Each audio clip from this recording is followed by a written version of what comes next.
सीताराम। शिखावस्थी के चैनल में आप सभी का स्वागत है। मैं हूं शिखावस्थी। आज का मेरा वीडियो मकर संक्रांति या खिचड़ी पर्व से संबंधित है। इस वीडियो में हम जानेंगे कि मकर संक्रांति का पर्व वर्ष 2026 में कौन से दिन मनाया जाएगा, किस प्रकार से मनाया जाता है, क्या है महत्व, किन किन वस्तुओं का हमें दान करना चाहिए, किस प्रकार से दान करना चाहिए।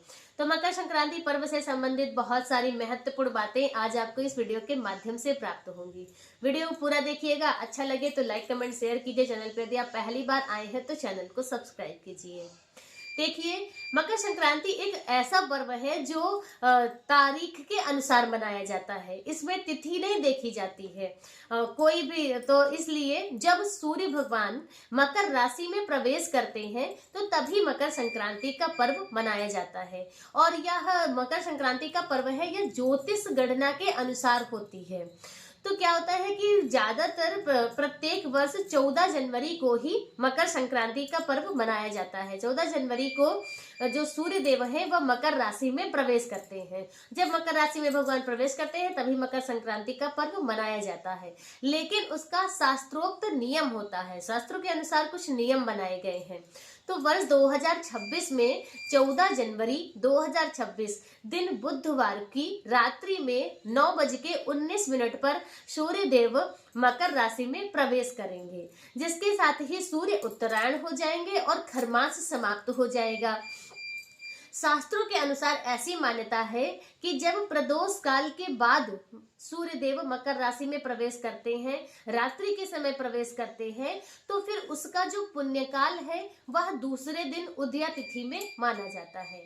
तो इसीलिए शास्त्रों के अनुसार ही, ज्योतिष शास्त्र के अनुसार वर्ष 2026 में काशी पंचांग में भी यह पूर्ण विवरण दिया हुआ है कि 2026 में मकर संक्रांति का पर्व 15 जनवरी 2026 दिन गुरुवार को मनाया जाएगा।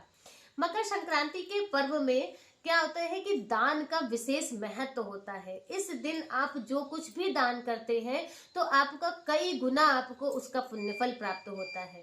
तो आज के दिन आपको दान तो विशेष रूप से करना है। क्या क्या करना है, किस प्रकार से करना है, चलिए वह भी जान लेते हैं। देखिए, मकर संक्रांति के दिन सर्वप्रथम तो आपको सूर्योदय से पूर्व स्नान करना है। बेहद पुण्यदायी माना जाता है माघ के महीने में सूर्योदय से पूर्व स्नान करना।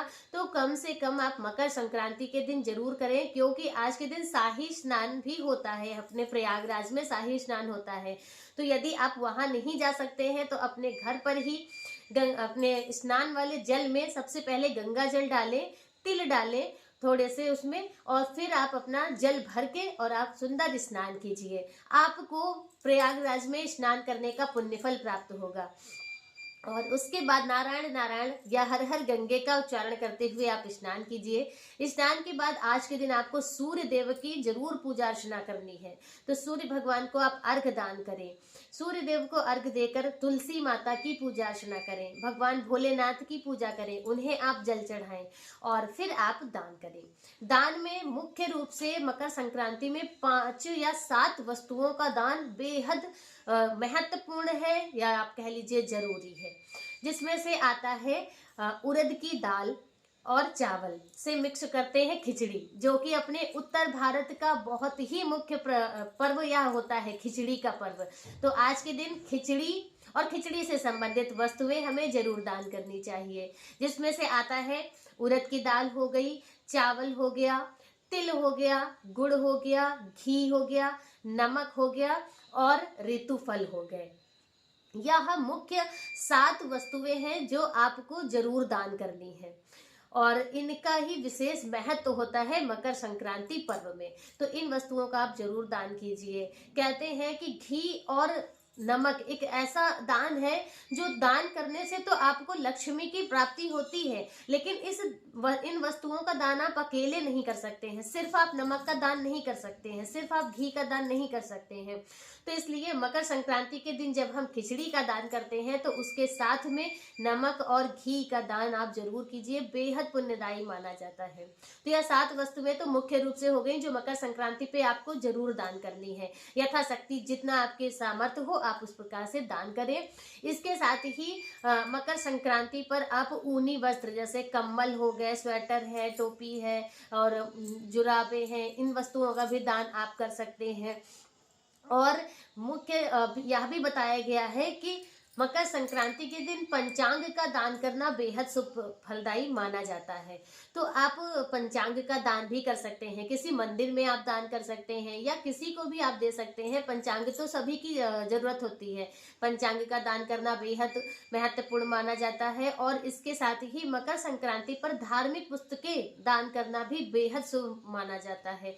तो धार्मिक पुस्तकों में आप सुंदरकांड की किताबें जो पुस्तकें हैं वह दान कर सकते हैं, या किसी भी अपने आप जो भी इष्ट हो आपके उनकी चालीसा का आप दान कर सकते हैं, आरती संग्रह का दान कर सकते हैं। तो इस प्रकार से धार्मिक वस्तुएं होती हैं, पुस्तकें होती हैं जिनका आप दान करें, आसन का दान आप कर सकते हैं। तो इस प्रकार से मकर संक्रांति पे आप इन वस्तुओं का दान जरूर कीजिए। 14 वस्तुएं दान करने का भी नियम होता है, 100 सेरी दान करने का नियम होता है।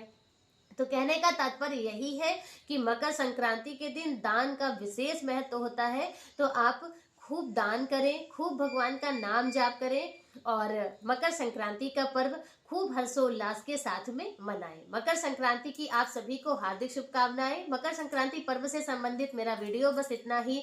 14 वस्तुएं किस प्रकार से दान की जाती हैं, तुला दान किस प्रकार से किया जाता है, 100 सेरी किस प्रकार से दान की जाती है, तो उसका वीडियो हम दूसरा आप सभी के साथ में लेकर आएंगे। तो प्लीज उस वीडियो को भी जरूर देखिएगा। मिलते हैं दूसरे वीडियो में दूसरी जानकारी के साथ। तब तक के लिए श्री सीताराम।